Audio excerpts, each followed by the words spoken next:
Tēnā koutou katoa. Welcome to inspirationaltv.net.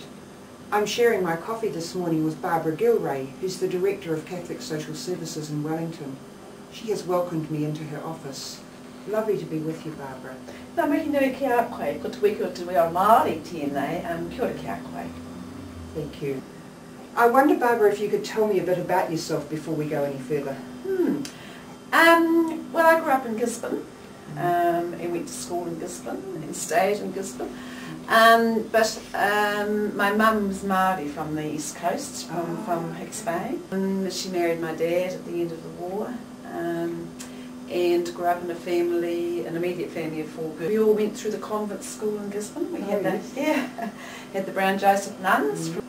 I think the nuns gave me a very strong social conscience, although I didn't realise it at the time. The values are quietly implanted, aren't they? Absolutely they are.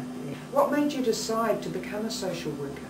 Well, I didn't become a social worker until I was in my 40s, actually. Oh, okay. Yeah, I had several careers, or 2 careers before then. I originally started off as a school dental nurse, and then I was a policewoman for a while.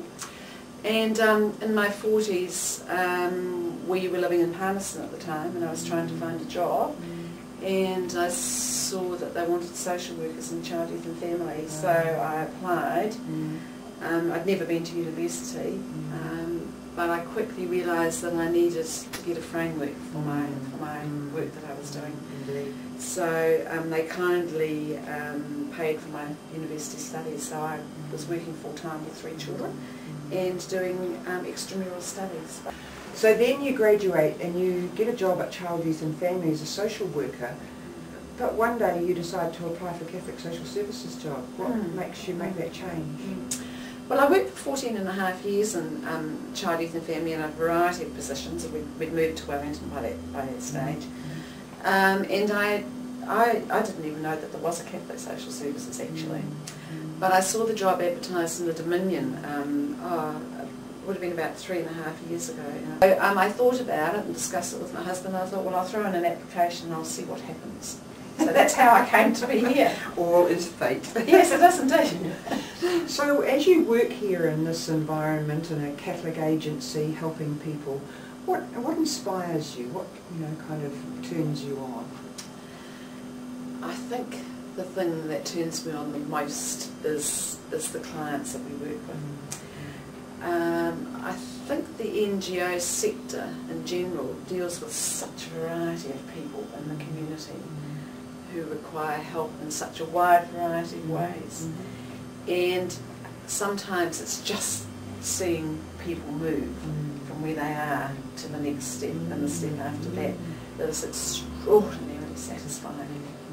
And you work with clients here who come from a wide range of backgrounds and socioeconomic levels and all sorts, don't you?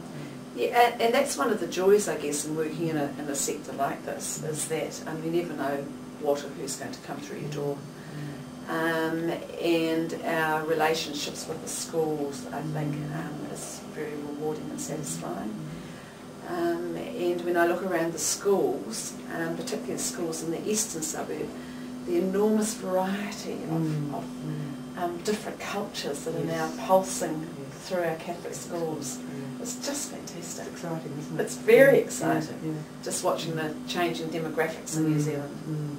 And the acceptance of all those people now, whereas 15, 20 years ago they were more on the margins. Yeah, well, I think it was very hard for people like my mother, who grew up with one Māori parent and a Pākehā parent, because I think for her and for her brothers and sisters it was probably more difficult than it is for people today, because now people are really proud of being Māori, and proud of being Samoan, and proud of being Sri Lankan, or whatever ethnicities and cultures that they come from. And so that, I think, makes for stronger cultures and for stronger families. Indeed, yeah. That's what inspires you. What about challenges? I imagine in an agency like this and in a job like yours as director that you have lots of challenges. Can you tell me a couple of key challenges? I think one of the key challenges is always funding. We're very lucky in Wellington that we do have a fairly firm foundation, thanks to some bequests long before I came. But all NGOs have difficulty applying for funding, particularly in these difficult economic times where we're not getting as much from the charitable organisations that we used to, and there's an expectation that we will do so much more for the amount of monies that we get. That's right. And there is an expectation that we will pay our staff less than perhaps somebody working in the same position in a government agency, and that's very difficult when you're continually trying to attract really good staff. It is a justice issue. It is a justice issue. But I think also, you know, we're very lucky at Catholic Social Services in Wellington because we have some incredibly dedicated men and women, I think, and that makes the job satisfying for me as well. So if you were to leave this job tomorrow, what's one really good memory that you take away with you? I have met some of the most amazing religious people in this job, and I didn't realise that there were such amazing religious people existed, really, and the wide variety of good works that nuns and brothers and priests and archbishops do. I had no idea really the breadth of work that is done in the community. And if I was to leave tomorrow, the enduring memory I think I will have, the main enduring memory I think I will have is of two families in particular that we've worked with while I'm here. Thank you very much for sharing your coffee with me. I'll let you get on with drinking it now on a cold day. That's great. Well, I'm really pleased that you came to talk to me because you know, this amazing work is done by Catholic Social Services, and we have amazing staff, and I think we do a lot of the work under the radar sometimes. Absolutely. I think. You hide your light under a bushel. Thanks, Stephanie. Please join us again on inspirationaltv.net.